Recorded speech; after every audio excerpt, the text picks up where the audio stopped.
Durante a semana acontecem os fatos.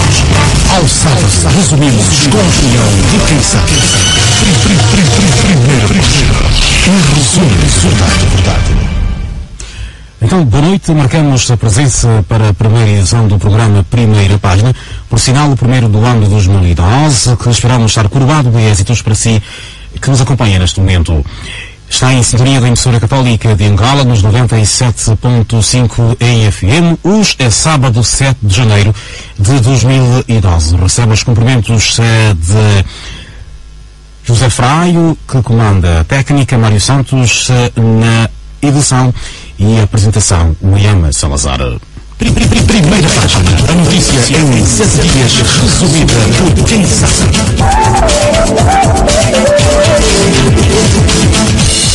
Para analisar os factos da semana, o presidente da Associação Justiça, Paz e Democracia, o jurista António Ventura, a quem endereço já as minhas saudações. António Ventura, boa noite e seja bem-vindo.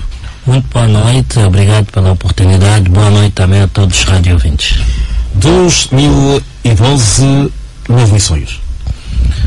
Novos sonhos, novas aspirações, quer do ponto de vista pessoal e também do ponto de vista da organização que presido, que é de defesa dos direitos humanos, e obviamente o nosso maior sonho é que este ano tenhamos mais respeito pelos direitos humanos e as liberdades fundamentais dos cidadãos. Então, vamos começar com um desfile da atualidade, se o caso que domina a atualidade nacional. O Tribunal de Contas que fez esclarecer nesta semana em comunicado aquilo que considera uma má interpretação das declarações feitas pelo presidente da instituição, Juliano António, sobre os casos que envolvem gestores públicos e responsáveis pela gestão de fundos públicos com processos em julgamento e outros condenados em primeira instância. No comunicado, o Tribunal, como sabemos, de Contas, refere-se que durante a cerimónia de cumprimentos de fim de ano, o presidente da instituição, Juliano António, apresentou o balanço das atividades desenvolvidas durante o ano. Em entrevista entre várias atividades desenvolvidas em 2011, acrescenta, conforme referidos, os gestores públicos e responsáveis pela gestão de fundos públicos com processo em julgamento e outros condenados em primeira instância. Deste modo, refere que, com vista a evitarem-se equívocos, o Tribunal de Contas esclarece que os gestores e responsáveis por fundos públicos com processo de responsabilidade financeira reintegratória em julgamento são Isaías, Jaime, Vilinga e, portanto, tem outros nomes que a lista faz, de facto, referência. Como disse, é um assunto que continua a marcar a atualidade a nível do nosso país. Vamos exatamente começar pela primeira questão. Deu ainda a conhecer que já estão agendados em tabela de julgamento mais 5 processos de gestores públicos cujos julgamentos estão previstos para o primeiro trimestre de 2012. António Ventura, para começarmos esta questão, vamos ter de facto pela primeira vez em Angola um mega de peculato junto à Justiça ou será um show-off? Bem, ora bem, sobre este assunto nós devemos analisá-lo em duas perspectivas. Primeiro é a perspectiva política e segundo é a perspectiva jurídico-legal ou judicial. Do ponto de vista político, é claro que o momento em que o presidente TC apresenta esta lista de gestores públicos em falta com erário público, obviamente só poderá resultar em duas interpretações. O facto pode ser que estamos num pronúncio da política de tolerância zero.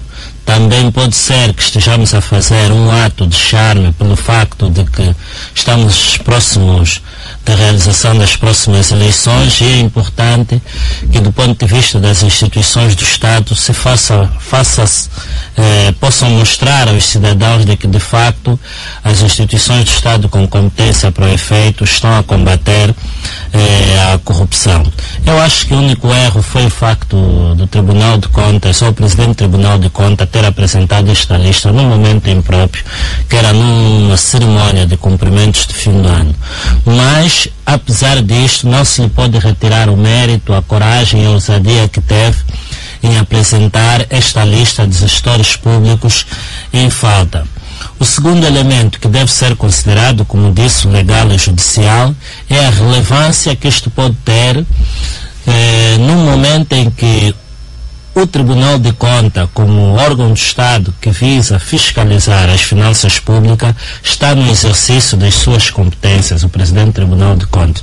Eu já li hoje em alguns jornais de fim de semana a dizer que o Presidente do Tribunal de Contas também deve ser fiscalizado e que eventualmente também tem as suas faltas, tudo isso pode ser verdade ou não, mas isso não significa que o Tribunal de Contas e o seu Presidente, no exercício das suas competências, não possa exercê-las conforme a lei lhe orienta. Se o Presidente do Tribunal de Contas também tem as suas faltas no que concerne à gestão do dinheiro que lhe é cometido, obviamente há órgãos de Estado competentes para acionar esse mecanismo. O que não se pode mérito e a competência que o Tribunal de Contas tem para fiscalizar a ação, a atividade financeira das instituições que por lei está obrigado. Então, o outro aspecto que também se comentou muito durante a semana é a presunção da inocência das pessoas aqui citadas. Eu penso que todos aqueles gestores públicos que foram citados, quer aqueles cujo processo já transitaram em primeira instância, quer aqueles que ainda estão a decorrer, se sentirem lesados na sua honra e na sua dignidade, se verem que o seu direito à presunção da inocência está em falta, como disse, devem acionar os mecanismos legais ao seu alcance, contratam um advogado e intentam as devidas ações competentes contra o Presidente do Tribunal de Contas pelo facto de ter ferido a sua honra. Mas é importante saber que há aqui um órgão do Estado que terá um papel fundamental nesse aspecto, que é a Procuradoria-Geral da República. A Procuradoria-Geral da República, que eu saiba, tem 2 procuradores adjuntos junto do Tribunal de Contas e, obviamente, aqueles gestores públicos que já foram condenados em primeira instância, se se comprovar na instância superior, obviamente a PGR tem que acionar os mecanismos, passar as competentes certidões para que estes gestores públicos sejam responsabilizados pelo crime de peculato. Porque, do meu ponto de vista, não é justo do ponto de vista da funcionabilidade do Estado e da sociedade que um pequeno cidadão que eventualmente tenha roubado uma galinha, uma botija de gás ou seja valores, como nós temos acompanhado, vá à cadeia, é julgado e condenado, acaba por ficar nas condições que as cadeias têm durante meses, e um gestor público que desvia o erário público em detrimento dos benefícios da sociedade, como a construção de estrada, a melhoria dos serviços de educação e de saúde, fica livre e apenas a sanção que lhe é aplicada é a devolução, a reintegração dos referidos valores.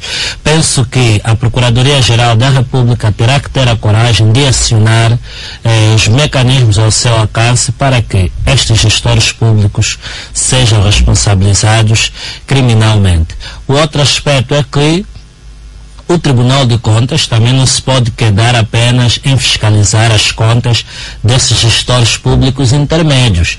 Nós também temos recebido denúncias através de vários relatórios de investigadores que têm estado a apresentar à sociedade desvios do erário público por parte de altos gestores do Estado, sobretudo ligados à Sonangol, à Presidência da República, e vamos esperar que também o Presidente do Tribunal de Contas tenha a coragem de fiscalizar essas finanças e trazer a público estes gestores de alto nível da sociedade que têm desviado o erário público em proveito próprio. Acredita que a lista poderá crescer e altas figuras do regime poderão fazer parte da mesma? É provável que a lista seja extensa, mas o Presidente do Tribunal de Contas entendeu divulgar esses nomes, porque o que eu saiba, a ação do Tribunal de Contas já data desde a sua existência. Esses não são os primeiros gestores que são julgados pelo Tribunal de Contas. Entendeu agora o juiz-presidente do Tribunal divulgar a lista, mas sei que existem outros titulares de cargos públicos que têm caído na alçada do Tribunal de Contas. É provável que aumente se houver seriedade e coragem do Presidente do Tribunal de Contas e toda a sua equipa que o lidera. António Pintor, um aspecto importante, sabe-se também que o Presidente do Tribunal de Contas está de facto no fim de mandato. Isto não é um show-off ou como é que se pode interpretar esse facto? Ora bem, eu acho que, independentemente de estar em final de mandato, eu prefiro olhar o lado positivo das coisas, que é o facto do Tribunal de Contas, neste momento, ter a coragem de vir a público e apresentar estes dados. No entanto, não podemos dar o mérito em absoluto ao Tribunal de Contas, porquanto durante muito tempo tem vários casos e não tem acionado os devidos mecanismos. Mas vamos dar uma nota positiva ao facto de se divulgar publicamente desses gestores que estão em falta com o Estado. O que diz a lei? Se caso o titular for acusado, suspende a sua atividade ou enquanto estiver a decorrer o processo pode continuar a exercer o seu trabalho? Eu acho que sim. Aqueles cujos casos ainda não transitaram em julgado, obviamente poderão continuar a exercer a sua atividade. Há alguns até que já deixaram de exercer as funções, como me lembro, por exemplo, o ex-administrador do Rangel, que já não é o mesmo. Há o caso do atual governador do Bié, que na altura em que lhe foi acionado o mecanismo por parte do Tribunal de Contas estava no NABIB. Então já houve muitas alterações, mas quando esses casos chegarem ao fim, eu sei que, por exemplo, um dos mecanismos que a lei prevê é a perda de mandatos, perda de mandato ou do cargo público, e vamos esperar então que essas sanções que são previstas por lei sejam acionadas. Mas aqui é importante dizer o papel que a Procuradoria-Geral da República pode desempenhar para se responsabilizar criminalmente estes gestores públicos. Neste momento são 19h20, está a acompanhar o programa Primeira Página, aqui na emissora católica de Angola, com os comentários dos factos que marcam a atualidade a nível do nosso país, o jornalista António Ventura. Durante a semana acontecem os fatos. Ao sábado resumimos com a opinião de quem sabe. Primeira Página. Um resumo de verdade. Acontece que o jornalista e investigador Rafael Marques esteve nesta semana na Procuradoria-Geral da República para apresentar a sua queixa-crime contra o presidente do Conselho de Administração da Sonangol e o chefe da Casa Militar da Presidência da República, Copelipa, ou General Héler Vieira Dias Copelipa, por suposto envolvimento ilegal com negócios de petróleo. A Joana Zunguila esteve a acompanhar este trabalho. De acordo com o documento apresentado pelo queixoso, o general Héler Vieira Dias Copelipa, ministro de Estado e chefe da Casa Militar da Presidência da República, e o presidente do Conselho de Administração da Sonangol, Manuel Vicente, na condição de detentores de cargos públicos, possuem mais de 99% de ações de uma empresa de exploração petrolífera. Depois de ter apresentado a queixa contra tais figuras do país, Rafael Marques disse à imprensa que espera da Procuradoria-Geral da República uma investigação séria sobre o caso. Espero que a Procuradoria-Geral da República se pronuncie nos 20 dias subsequentes, conforme a lei da probidade pública. É verdade que as palavras de Rafael Marques, que apresentou uma queixa-crime contra o presidente do Conselho de Administração de Sonangol e o chefe da Casa Militar da Presidência da República. António Ventura, quanto tempo está prescrito a lei para que a PGR possa responder? Como o Rafael disse, são 20 dias, a atual lei da probidade pública prevê isto. Mas aqui há um fenómeno que está a se dar na nossa sociedade, que é o enriquecimento rápido e acelerado, em alguns casos até ilícito, de titulares de cargos públicos.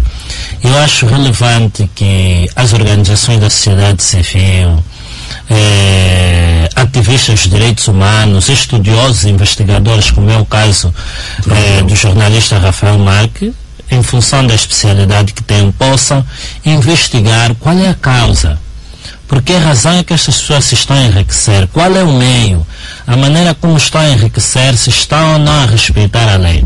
E obviamente Rafael Marques fez um trabalho profundo. Eu tenho tido acesso a muitos relatórios que ele tem produzido sobre a corrupção em Angola e a maneira como as elites políticas estão a enriquecer à custa do erário público, e ele deu um passo significativo, que é de apresentar queixa ao órgão do Estado competente para que acione os mecanismos que a lei impõe. Agora, o que nós esperar, muitas vezes quando se levanta essa discussão sobre a corrupção, a questão que se coloca sempre é de que não aprova. Eu me lembro que Sua Excelência Presidente da República, estando a ser acusado de corrupção e de que detém dinheiro fora no estrangeiro, ele próprio em algum momento disse que era preciso que se mostrassem provas. E obviamente Rafael Marques, no caso desses dois gestores públicos, fez um trabalho profundo, que de facto eles detêm ações em algumas empresas que prestam serviços à área onde que eles próprios dirigem, e ela apresenta a queixa à PGR. Então, mais uma vez, como disse, à luz da própria lei da probidade, do Código Penal, é a Procuradoria-Geral o órgão competente para exercer a devida ação junto dos tribunais. E vamos esperar então que a Procuradoria-Geral da República, nesse caso, exerça a sua competência, porque nós só vamos combater a corrupção e enriquecimento ilícito se os órgãos do Estado competentes para o efeito, neste caso a Procuradoria-Geral da República, acionarem os mecanismos para se responsabilizar estes gestores públicos, porque hoje o custo da corrupção está a ser muito alto. É a educação que está a ser afetada, é a saúde, é a construção de estradas de qualidade. E estes gestores não podem continuar impunes quando nós vemos muitos cidadãos que estão a ir às cadeias por crimes de pequena montra, como se diz na gíria, e nós temos gestores que estão a prejudicar a sociedade, estão a prejudicar o investimento estrangeiro aqui, porque o país assim não se consegue organizar, com uma teia de corrupção muito forte, e estes gestores estão identificados. Tem aqui mais uma prova, então vamos esperar que a Procuradoria-Geral, o senhor Procurador, tenha coragem de acionar os mecanismos que estejam só a caso, porque é a Procuradoria que tem invocado que é preciso se respeitar a lei. E de facto é preciso, e num Estado de Direito, a lei deve ser respeitada por todos, quer pelos cidadãos normais, quer por aqueles que estão investidos de cargos públicos. Então, Ventura, de acordo com os factos, esta é a segunda vez que o jornalista Rafael Marques foi à PGR. Acha que o Tribunal está a fazer vista grossa porque o Procurador não consegue enfrentar o problema que a nota faz referência? Esta é a segunda vez, mas não é o segundo caso. Há muitos outros casos que têm sido apresentados à PGR que até agora não andam. Estou a me lembrar, por exemplo, o famoso caso dos trilhões, o caso exatamente, o caso da CAP. Então, são vários casos de corrupção em que os gestores públicos estão aí devidamente identificados e a Procuradoria não está a cumprir o seu papel. Se assim for, obviamente, nós estamos a caminho de um Estado patrimonial onde os órgãos competentes do Estado que devem travar esta onda de corrupção que está a corroer a construção e o conceito de república em Angola, se esses órgãos não acionarem os mecanismos, obviamente nós estamos a caminho de um Estado patrimonial. Familiares do jovem baleado em dezembro do ano passado por um agente da Polícia Nacional na Rua dos Estudantes no Rojão pretendem mais esclarecimentos sobre o modo como está a decorrer o processo de José Leitão Ribeiro. Outros dados com o repórter Manuel Augusto. O jovem, que em vida atendia pelo nome de Francisco dos Santos, de 22 anos de idade, foi baleado mortalmente na tarde de sábado 12 de novembro de 2011, no município do Rangel, pelo agente da Polícia Nacional, Jaime Leitão Ribeiro. Passados quase 2 meses desde a data da morte de Francisco dos Santos, a Alda dos Santos, irmã da vítima, veio ao público dizer que a família pretende explicações sobre o processo. Nesse momento fomos dar o depoimento, mandaram-nos esperar até que depois podíamos voltarmos para casa, podíamos ligar para dizer alguma coisa. E até agora não ligar. Sabemos que ele conta com a justiça, sim senhora, mas eu não sei praticamente onde é que ele está detido. Só ouvimos falar e vi pela televisão que ele já está na conta com a polícia, mas ainda nem eu também seria curiosa, como irmã mais velha que estou acompanhando, que me dissesse mesmo, visse também que ele está detido aqui nessa esquadra assim. Familiares do jovem baleado no Rangel por um membro da Polícia Nacional em Luanda querem mais informações sobre o modo como está a decorrer o processo. De recordar que o Procurador-Geral, o Procurador Adjunto da República, Beato Paulo, disse em entrevista à Rádio Nacional de Angola que os dois casos de que é acusado o agente Jaime Leitão Ribeiro, também conhecido por Balazo, já estão concluídos e dentro de dias transitam para o tribunal.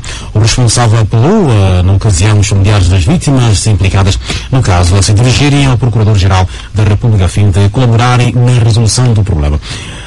António Ventura é mais um caso, dentre muitos em Luanda, que podem ser esquecidos. Exatamente, são vários casos que envolvem sempre execuções sumárias por parte de agentes da polícia, tirando o grande caso, polêmico caso da frescura. São muitos casos em que agentes da polícia estão sempre envolvidos em execuções sumárias e não são responsabilizados. Isso é preocupante? É preocupante porque nós estamos a criar, nesse caso, no seio da polícia, uma espécie de impunidade, de uma polícia que está acima da lei. E como disse atrás, o Estado de Direito, até os próprios agentes da polícia, devem estar sujeitos à lei. A lei é sempre o limite da ação, quer dos cidadãos, quer dos agentes do Estado. E neste caso essa família vem fazer uma reclamação que é legítima, porque do ponto de vista jurídico constitucional, os cidadãos e até mesmo os familiares dos detidos têm direito à informação sobre o processo do qual sejam parte ou estejam interessados. Obviamente, se o processo ainda estiver em instrução preparatória, e uma vez que foram ouvidas as partes, a família tem que estar informada sobre como é que está o processo, porque há alguns prazos, tem que estar informada se o cidadão está ou não de facto detido, se ele está detido, quando é que vai ser levado a julgamento. E eu não quero crer que desta vez o Comando-Geral da Polícia ou o Comando Provincial esteja a cobertar o seu agente, porque se assim for, nós estaremos mais uma vez a dar exemplo de que temos uma polícia que continua a violar os direitos e liberdades fundamentais do cidadão. Temos polícias que cometem crime e continuam impunes. Se assim for, obviamente, de longe estaremos a construir uma sociedade pacífica, onde os agentes da ordem, onde o agente policial possa ser mais um elemento capaz de contribuir para a manutenção da ordem e segurança pública. E eu acredito que com as mudanças e as melhorias que a própria polícia tem vindo a ter nesse programa de reforma da polícia para adequá-la melhor aos moldes de um Estado de Direito democrático, cujos seus limites é a lei e os direitos humanos, se não se acionar os mecanismos para responsabilizar esses agentes, obviamente nós estaremos longe de ter uma polícia adequada aos tempos modernos. Eu acredito que há pessoas interessadas na polícia em transformar a polícia num órgão capaz de respeitar os direitos humanos e a lei, e o melhor exemplo que se pode dar é a polícia de facto responsabilizar, disciplinar e criminalmente sempre que os seus agentes estejam envolvidos em ações do género. Se agora nos sintonizou, saiba que está a acompanhar o programa Primeira Página aqui na sua emissora católica de Angola, nos 97.5 em FM, ou pelo correio eletrónico www.radioeclesia.org. Durante a semana acontecem os fatos. Ao sábado resumimos com a opinião de quem sabe. Primeira Página. Um resumo de verdade. O nosso convidado, o jurista António Ventura, e na moderação do debate, ou deste programa, Miela Salazar. Passamos rapidamente para mais um assunto da atualidade. O Bureau Político do MPLA reuniu nesta quinta-feira em Luanda e tornou público uma declaração cujo teor está virado para a comunicação social, tanto do setor público como do setor privado. Um dos órgãos avisados é o semanário Folha 8 de William Toré. E uma equipa de reportagem da Radicais esteve nesta semana no Folha 8 com a finalidade de ouvir os jornalistas com relação à situação publicada do Bureau Político ou com relação ao comunicado do Bureau Político do MPLA. Vamos acompanhar o trabalho de Anastácio Sassimbele. O Sindicato dos Jornalistas Angolanos e a direção do jornal Folha 8 já reagiram ao comunicado do Biro Político do MPLA, tornado público esta quinta-feira, em que analisa, dentre vários assuntos da vida política, económica e social do país, o desempenho da comunicação social pública e privada nos últimos tempos. Teixeira Cândido, do Sindicato dos Jornalistas Angolanos, disse que é necessário que os profissionais se acostumem com qualquer avaliação, seja ela positiva ou negativa. Temos de respeitar a opinião do MPLA. Nós estamos sujeitos a essas avaliações, a essas subordinações através da sociedade. Então é o MPLA que decidiu fazer a sua avaliação com critérios que só o MPLA é que conhece, por isso nós temos de respeitar a avaliação do MPLA. E em relação à avaliação particular que o Partido dos Camaradas faz ao semanário Folha 8, que dá conta de que este semanário tem reiteradas vezes exposto de forma abusiva a imagem de altos dirigentes do Estado, dando-lhes um tratamento que extravasa os limites do tolerável, o jornal Folha 8, na voz do diretor adjunto Félix Miranda, reagiu nos seguintes termos. Folha 8 está blindado, se passa o termo, contra, digamos, estas investidas, porque é verdade que não foi de uma forma propositada a publicação da imagem ou das imagens, como faz referência o comunicado do Biro Político do MPLA, mas também já por N fontes soubemos que as mais altas instituições e individualidades, entidades tanto do MPLA como do próprio governo, quiçá da Presidência da República, têm conhecimento da origem da imagem e das imagens. Nós, jornalistas, fazemos o nosso trabalho e fazemos um trabalho para o público. E cabe a este público, no qual se enquadra o MPLA, fazer a avaliação da nossa prestação, do nosso trabalho. Então, as reações do Sindicato dos Jornalistas e também do Folha 8. António Ventura, o documento tornado público pelo maioritário demonstra que há avanços ou regulos por parte da mídia. Por que esta preocupação? Ora bem, primeiro é que acho que o elemento relevante não é o comunicado em si, porque depois deste comunicado tem estado a ser feito a nível da mídia pública um estado de opinião sobre essas fotomontagem que o Folha 8 colocou na sua página da edição da semana passada. Mas sobre este facto eu aqui quero descortinar e dissecar vários aspectos. O primeiro que se deve analisar é a foto ou a fotomontagem que o Folha 8 põe no seu jornal. O segundo são os factos que estão a ser, a maneira como este facto está a ser empolado, sobretudo a nível da mídia pública. O terceiro é qual é o papel dos ofendidos, nesse caso o Presidente da República, o Vice-Presidente e o senhor Copelipa. O quarto facto tem a ver com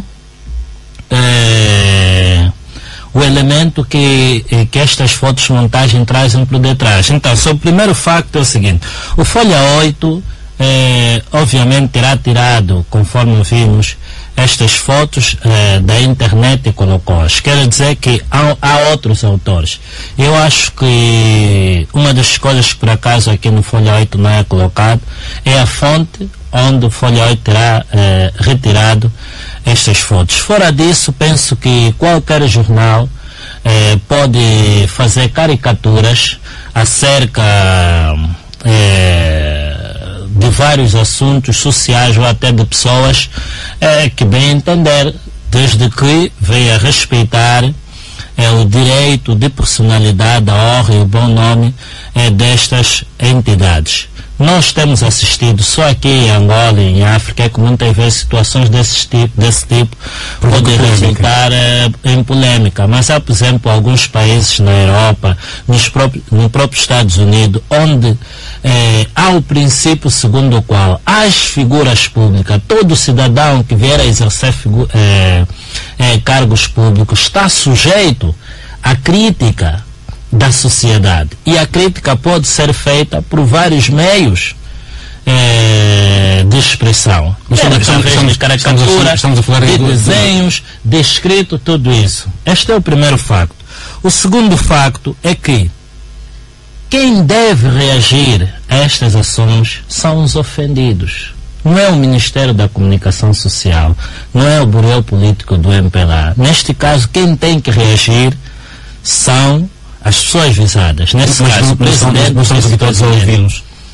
Sim, mas esta é uma questão que vai resultar em violação de direitos de personalidade, que são intuito persona, são destas pessoas. Não é competência do Ministério da Comunicação Social, numa lógica de pressão intimidatória até aos próprios órgãos competentes, como é a PGR ou até o Conselho Nacional da Comunicação Social. Não é papel do Bureau Político do MPLA fazer esses comunicados. Eu até estou a achar que está a se empolar a situação. Por exemplo, tenho estado a acompanhar a nível da TPA a se criar um estado de opinião, como se a colocação dessas fotos no jornal vai criar desestabilizar a sociedade e até um atentado à paz. Então, aqui é só para referenciar, porque é bom esclarecer os cidadãos. Quem tem que reagir a isto são os ofendidos e não estes órgãos. O outro elemento é a manipulação que se está a fazer perante esses factos. Por parte de quem?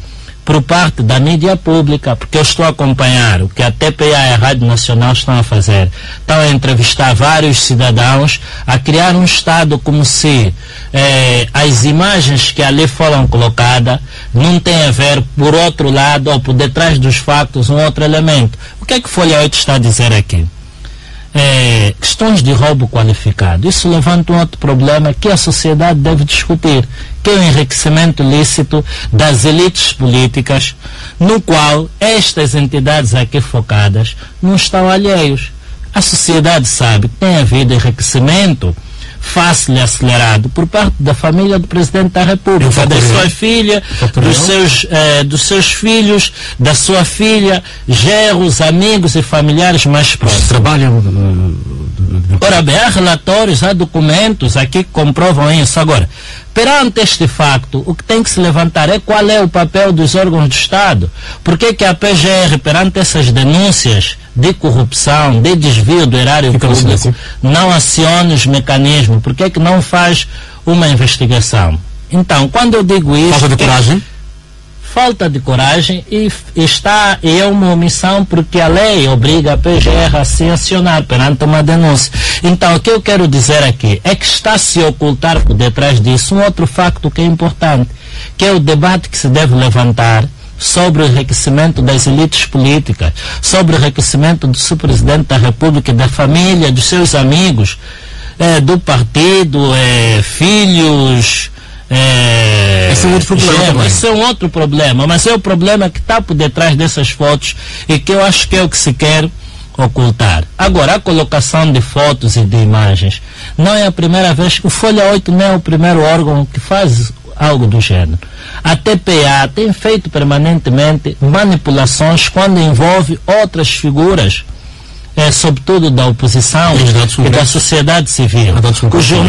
O Jornal da Angola, eu vou dar um exemplo que agora me vem em mente. Em 2008, quando se encontrou o Dr. David Mendes com dinheiro à saída do aeroporto, o Jornal da Angola, salvo erro, fez um título: Mãos livres com a mão na massa, e pôs uma foto do Dr. David Mendes, que era de facto uma foto que também ofendia a dignidade e os direitos de personalidade do Dr. David Mendes. Agora, ora bem, é um órgão público. Então, por que a PGR, o Bureau Político do MPLA, o próprio Ministério da Comunicação Social não veio a público fazer esta denúncia?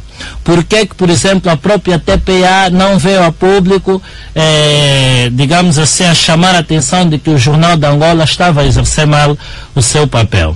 Obviamente porque não lhes interessava. Eu acho que a grande lição que temos que tirar aqui é que a sociedade deve debater com abertura e seriedade o enriquecimento lícito ou ilícito das elites políticas, incluindo o enriquecimento do Sr. Presidente da República, da sua família e das pessoas que o rodeiam a nível da presidência. Ora bem, segundo as denúncias que temos estado a receber dos relatórios, e recentemente o Dr. David Mendes fez uma denúncia, de facto é muito dinheiro que tem estado a ser desviado do erário público. São empresários e também trabalham? Sim, mas é a custa do erário público. Este é o grande problema. E a Procuradoria-Geral da República, como disse, tem que acionar os mecanismos que a lei lhe impõe. Tem que investigar para ver se a origem desses dinheiros tem sido lícita ou não, para se responsabilizar civil e criminalmente, conforme a Constituição impõe no seu artigo 75, salvo erro. Mas há um outro elemento que aqui também acho que é importante ser refletido. É a maneira como vários atores sociais têm estado a dar a sua opinião sobre esta matéria. E eu tenho assistido também um ato de manipulação na TPA, porque está-se a apelar que deve-se respeitar as regras do jornalismo. Deve haver profissionalismo. Por que se agarra a TPA? Isto é verdade. Porque é a TPA que está a empolar o assunto. Está a ouvir padre, pastores, músicos. Eu até ouvi, até o Nagrelha deu uma opinião sobre isso. Não pode dar num cidadão? Não, pode dar, mas tem que se passar bem a informação às pessoas que estão a dar a opinião. Mas há um elemento aqui que não está a ser respeitado. E os senhores, como jornalistas, poderão me corrigir nisso, que é o princípio do contraditório. Por que não vão ouvir o Folha 8 como a Rádio Eclésia fez? O Jornal da Angola, a TPA, a Rádio Nacional, são órgãos públicos, não podem se posicionar num lugar parcial em prol daquela figura. Não. Tem que respeitar as regras de jornalismo, quer o Folha 8, quer a Rádio Eclésia, quer a TPA. E respeitar, nesse caso concreto, a TPA e a Rádio Nacional devem ouvir o Folha 8 para se respeitar o contraditório. Fala com muita preocupação. Eu falo com muita preocupação porque a volta deste assunto já está a levantar também o discurso da paz e da estabilidade social, que é mais uma outra manipulação. Porque não acredito que o facto de se colocar aqui essas fotos se possa perigar a paz e a estabilidade social que almejamos com sacrifício. Eu penso que isto não vai pôr em causa a paz. E como já disse uma vez aqui na Rádio Eclésia, não há condições para voltarmos à guerra e para perigar a paz através do exercício da liberdade de imprensa. O que se está a se fazer é uma manipulação. Acha que o enriquecimento ilícito pode provocar esta instabilidade? Agora, este é um outro tema que eu acho que tem que se debater melhor. Não é pelo exercício da liberdade de imprensa. É o enriquecimento ilícito. Por que quando os jornais, quando os ativistas de direitos humanos colocam sempre a baila e a público a questão do enriquecimento ilícito das elites políticas, sobretudo do presidente da República e das pessoas que o rodeiam, se faz sempre esse discurso numa lógica de intimidação e até de manipulação. Obviamente porque não se quer debater este assunto. Criou-se a lei da probidade pública. O Tribunal de Contas publicou uma lista. Então todos nós batemos palmas. Então, porque quando Folha 8 monta estas imagens, que no fundo, o que está aqui no fundo é esse aspecto, é o enriquecimento ilícito destas pessoas. E nós temos que ter coragem de fazer a leitura por detrás disso. E se nós notarmos, quer os comunicados, quer essas entrevistas que estão a ser feitas, até colocou-me meio perplexo, até padre, pastores foram na mesma conversa, está-se tentar ocultar este facto, que é o enriquecimento ilícito do presidente da República e das pessoas. Porque o que o jornal diz é isso, roubo qualificado de valores. O que é? O enriquecimento ilícito. E mais, a própria TPA, várias vezes, quando vai às operações de polícia, exibe imagens de cidadãos com esses rótulos. Muitas vezes. E é a presunção da inocência, que muitas vezes tem sido posta em causa. A presunção de inocência está a dizer que todo cidadão só é considerado condenado ou culpado depois da sentença ter transitado em julgado, quando se esgotar todos os meios e todos os recursos. Não tem sido habitual aqui em Angola? Não tem sido habitual. Este é um outro problema, uma outra polêmica que se tem que colocar.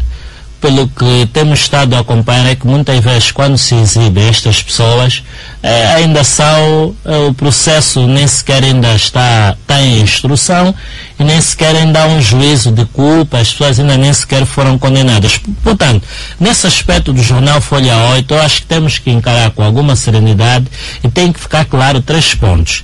Quem tem que reagir de fazer a queixa junto dos órgãos do Estado são os ofendidos. Nesse caso, o Presidente da República as regras do jornalismo como bem se está a propagar. E isto passa por dar oportunidade ao jornal Folha 8 de exercer o direito ao contraditório. António Ventura, já para terminar esta questão, não é normal que o Bureau Político do MPLA, e tem sido comum quando o seu líder é avisado, sai em defesa do seu líder. Não é normal que isso pode acontecer, sendo o primeiro presidente do maioritário e presidente da República? Sim, a questão relevante é que, colocando-se aqui esta figura, o Presidente da República. O Presidente da República, primeiro, é um cidadão e é Presidente de todos os angolanos. Cabe aos órgãos de comunicação social e aos cidadãos emitir, dentro do respeito pela liberdade de expressão, as opiniões e as ideias que têm acerca do Presidente da República e da forma como ele tem estado a exercer o poder. Tem que haver uma separação.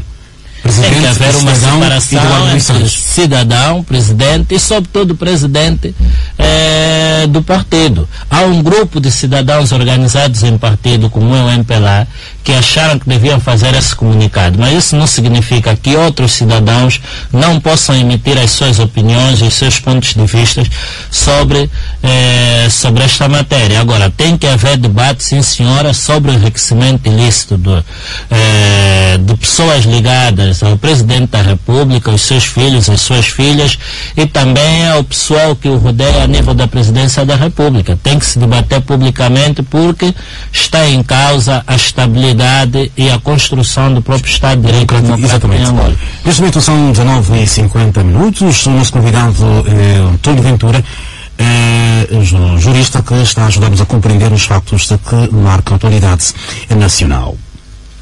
Primeira página. A notícia em 7 dias, resumida por quem sabe.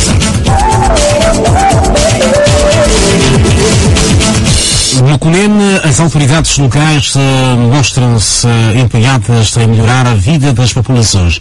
Por este motivo, o governador provincial promete em 2012 a ligação terrestre entre várias localidades, bem como a conclusão de várias obras. António Ventura, este é mais um discurso ou é mais um... Este é mais um caso ou é um discurso de há 30 anos? Mas que tipo de estrada e de obras? Ora bem, quando se fala sempre de obras, de estrada aqui em Angola, é sempre um motivo de maior preocupação. Por um lado, apresenta-se sempre a ideia das estradas que estão a ser construídas a nível de todo o país, que na verdade tem sido um benefício. Está a ligar as províncias e muitos de nós também podemos circular em boas estradas, sobretudo as estradas nacionais. A mesma já não podemos falar a nível internamente, né? Só para não falar do Cunene, mas se falarmos aqui de Luanda, há aqui algumas vias que de facto não atraem. Agora, no Cunene até, por exemplo, a cidade de Ungive é uma cidade muito pequena e eu acho que essas estradas que têm sido feitas se poderia fazer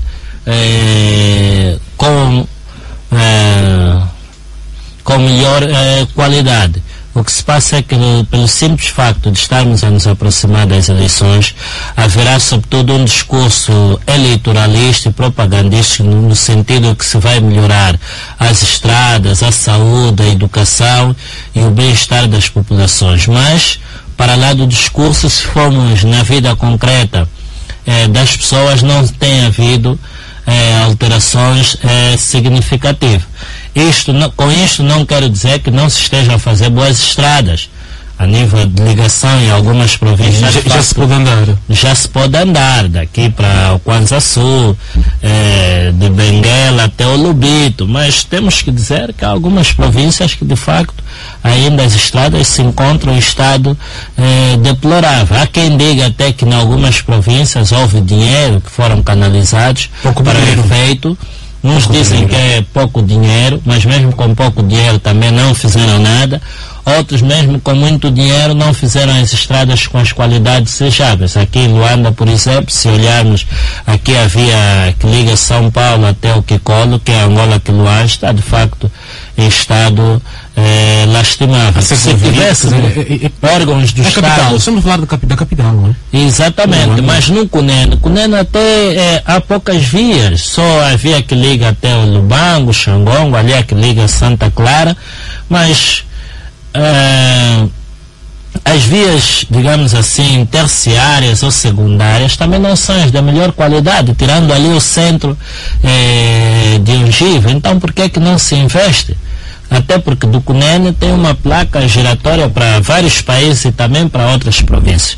O que eu acho é que mais do que discursos propagandísticos, temos que assistir melhorias de facto na qualidade das estradas, e não só estradas para o inglês ver, como temos estado a assistir. Tem que ser estradas duradouras e que de facto também se faça a manutenção para que todos nós, enquanto temos, possamos proteger as nossas... Possamos proteger as nossas vidas. Temos visto em outras paragens do mundo que há pequenas brigadas, pequenos acampamentos onde podemos encontrar quando há um buracozito, quando passamos agora, mas quando regressamos está tudo bem. Não há essa vistoria, não há este processo de contorno. Há buracos que podem fazer há muito tempo. O que é que se passa? Aqui não há, e que eu acho em muitos casos é falta de vontade política. Por quê? É falta de vontade política porque nós, infelizmente, estamos, como disse atrás, há já uma tendência, um pequeno segmento da sociedade, no sentido de que aqueles que estão a exercer cargos públicos muitas vezes querem exercê-lo em benefício próprio e não em benefício da sociedade. Porque todas as vezes que se está a discutir o orçamento geral do Estado, nós temos estado a ouvir que este determinado valor vai ser alocado para a construção de estrada, a melhoria das vias nesta e naquela província. Mas quando nós vamos para lá, não verificamos de facto isso. Olhamos para Luanda. Temos só aqui a via do Rocha Pinto, temos aqui Viana, mas se formos já aqui a esta estrada que vai ligar ao Bengo, é de facto lastimável. Agora melhorou-se um bocadinho até ali em Cacoaco, mas se formos aqui a Angola que Luanda, São Paulo que Cola, é de facto lastimável. Se formos para falar então das vias terciárias ou secundárias, é um Deus nos acuda. Se formos aqui a Senado da Câmara, é um problema sério. Mas parece que o chefe parece que não haja um fundo para isso. Agora, esses fundos... Mas quem fiscaliza? Quem deve fiscalizar? Um dos órgãos fiscalizadores, por acaso, é o Tribunal de Contas. Está a acionar? Está a acionar, mas com muita timidez. Para onde vai o Tribunal de Contas? Como disse, o Tribunal de Contas, embora com timidez, deu um sinal da sua ação. Agora, vamos esperar que esta ação que foi feita não seja apenas de charme. Mas aqui, mais do que o próprio Tribunal de Contas, também acho que a Procuradoria tem que acionar os seus mecanismos para a responsabilização criminal desses gestores. Há um problema que tem ocorrido e a sociedade tem estado a abordar, é que os bons gestores no nosso país não demoram. Tem aí 2 meses, 3, 4, menos de um ano saem. Não trabalham bem na perspectiva de outros. O que é que se passa? Não trabalham bem. Eu acho que o trabalho de um gestor público vai se refletir sempre nos resultados da sua ação, com vista à melhoria da vida dos cidadãos. Ora bem, o que se passa algumas vezes na nossa sociedade é este paradoxo. Quem trabalha bem ou quem trabalha em benefício da sociedade dos cidadãos acaba por não demorar muito. Mas esse problema aqui me parece que é um problema estrutural do ponto de vista político. Se nós notarmos, todos os gestores públicos que trabalham bem ou mal acabam por sair. Mas há sempre um gestor público que ainda não foi sufragado pela vontade popular, que é o chefe do executivo, que até agora não tem legitimidade. É um candidato interno, segundo maioritário. Mas tem que ter legitimidade democrática que resulte de um pleito eleitoral. Acha que 2012 poderá continuar? Vai depender da sua vontade. São 30, mais de 30 anos do poder. Na minha modesta opinião, ele já não devia se candidatar. Estamos em África, a sua continuidade no poder contraria um princípio importante que está plasmado na nossa Constituição, que é o princípio republicano. É o candidato natural do poder. Exatamente. E o princípio republicano, segundo as teorias do Estado de Direito Democrático, nesse caso aqui vou citar o professor Jorge Miranda, afasta exatamente esta ideia de guias imortais, clarividentes e omniscientes e eternos. Por quê? Porque ela traz consigo e obriga que os mandatos e o exercício do poder estejam limitados pela lei e que estejam limitados no tempo. E obviamente nós estamos num quadro em que temos um presidente cujo exercício de mandato não tem sido limitado no tempo. É a razão pela qual eu acho que a sua continuidade no poder contraria um princípio constitucional, que é o princípio mas muitas vezes, pelo que se sabe, é que Eduardo dos Santos mostrou-se disponível para deixar o poder, mas o partido ainda dá votos de confiança. Sim, ele pode-se mostrar disponível como qualquer cidadão. Não acontece, dizem que tem a sua faculdade em pleno. Exatamente, mas eles, num Estado de Direito, a ação dos cidadãos e dos titulares de cargos públicos está limitado pela lei. Ele pode estar disponível até onde quiser, mas a lei lhe impõe limites. Por que em África é muito comum este processo? Isto vai levantar um outro debate que parece que temos que ir naquele programa do nosso amigo que eu tanto gosto, que é o programa África 7 dias. Vamos terminar com uma questão importante, é com relação os tumultos que se verificaram na cadeia de Luanda. Desenvolvimento entre dois reclusos esteve na origem dos tumultos que se registraram na tarde da quarta-feira desta semana na cadeia central de Luanda. O diretor dos serviços prisionais, diz que alguns reclusos tiveram de facto um desentendimento, dali exatamente estas convulsões. Eu queria colocar já a última questão para terminarmos. O diretor falava também que existem 3.000 reclusos, portanto, na cadeia central de Luanda. Pelas informações que tem, fala-se ainda que existem muitos atropelos dos direitos humanos e o excesso de prisão preventiva no país tem sido, de facto, um dos grandes problemas. António Ventura também tem estado a andar por este país. Qual é a realidade, neste caso, das cadeias? Concretamente, a cadeia central. Olha, nós de facto acompanhamos a situação prisional praticamente há quase 11 anos que visitamos cadeia. E o caso da CCL, para além das próprias condições carcerárias, as condições de habitabilidade. Que condições? De habitabilidade, no caso, condições de higiene, em alguns casos, as condições de habitabilidade, sobretudo no excesso de presos, dito de outro mundo, há uma superlotação nas cadeias, faz com que muitas vezes naquele convívio entre os doentes se transmitam doenças e muitas vezes os serviços prisionais também não têm a capacidade de dar a resposta adequada a esta situação. Mas o problema da superlotação nas cadeias resulta de vários fatores. O primeiro fator tem a ver com a legislação penal que nós temos, sobretudo o Código Penal, o Código de Processo Penal, a própria lei da prisão preventiva, que já não se adequou às exigências do momento em que os direitos e liberdades fundamentais estão no centro de qualquer Estado de Direito democrático. E a prisão preventiva deve ser uma exceção, quer dizer, o cidadão para ir preso, a prisão ou a privação da liberdade é o último recurso, é a última ratio da ação do Estado. E aqui nós temos um paradoxo, e aqui trago já o segundo fator, que tem a ver com as próprias instituições que intervêm na administração da justiça.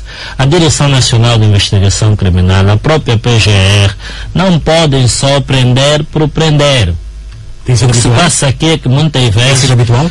Tem sido habitual e muitas vezes prende-se para investigar, ou como já se diz também, não se investiga para prender. E obviamente os cidadãos, quando vão à cadeia, acabam por ficar muito tempo à espera de julgamento para se de facto apurar a sua inocência ou não. E aqui levanta um outro problema, que é o funcionamento dos tribunais.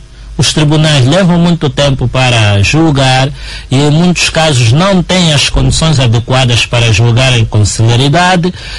Temos falta de juízes, temos falta de procuradores, de oficiais de diligência. E para aqueles também que já existem, muitos deles não têm as condições de trabalho para fazer justiça e julgar com celeridade. E este caso do tumulto da CCL, eu ouvi duas versões do contacto que tive, quer com familiares de detidos. Uns dizem que foi tumulto entre vários grupos, rixas de vários grupos que estavam lá na cadeia. Outros dizem também que resultou de desentendimento entre detidos e guardas prisionais, justamente por maus tratos de alguns guardas a alguns detidos. Esse levanta um outro problema, é a maneira como os detidos muitas vezes são tratados, quer nas cadeias e quer nas esquadras de polícias. Há muitos tratamentos degradantes e, como nós sabemos, a consciência jurídica e até cívica dos cidadãos tem estado a aumentar significativamente. E nós hoje na cadeia já encontramos muitos cidadãos instruídos que o facto de serem alvo de uma agressão do guarda prisional, serem alvo de uma agressão da polícia na esquadra, sabem que de facto estão a violar os seus direitos. E obviamente eles reagem. Podem não reagir adequadamente naquele momento, mas quando reagem pelas vias legais, por via do advogado, ou fazendo uma queixa aos órgãos competentes, o processo não anda. O que quer dizer então que há aqui também uma omissão por parte dos órgãos superiores, quer dos serviços prisionais e da polícia, no sentido de se responsabilizar disciplinarmente os seus agentes. O que eu acho é que os serviços prisionais, com a construção de novas cadeias, tem estado a melhorar as condições de habitabilidade em algumas cadeias, Viana, Caquila, mas na CCL, de facto, as condições não têm sido adequadas. Há condições, de facto, desumanas e degradantes que qualquer ser humano, em função do seu estado emocional, reagiria àquela situação. Muito obrigado por ter vindo ao nosso programa, António Ventura. Vamos contar tê-lo aqui nas próximas oportunidades. Muito obrigado pela oportunidade e mais uma vez boa noite a todos e feliz ano novo a todos os radiovintes. O nosso convidado foi o presidente da Associação Justiça, Paz e Democracia, António Ventura, que analisou os factos da semana. Trabalharam para si José Fraio, que coordenou a técnica, a edição e a apresentação de Mariano Salazar. Boa noite, fique com a emissora católica de Angola. Primeira página. Os principais factos informativos que marcaram a semana, reunidos em primeira página.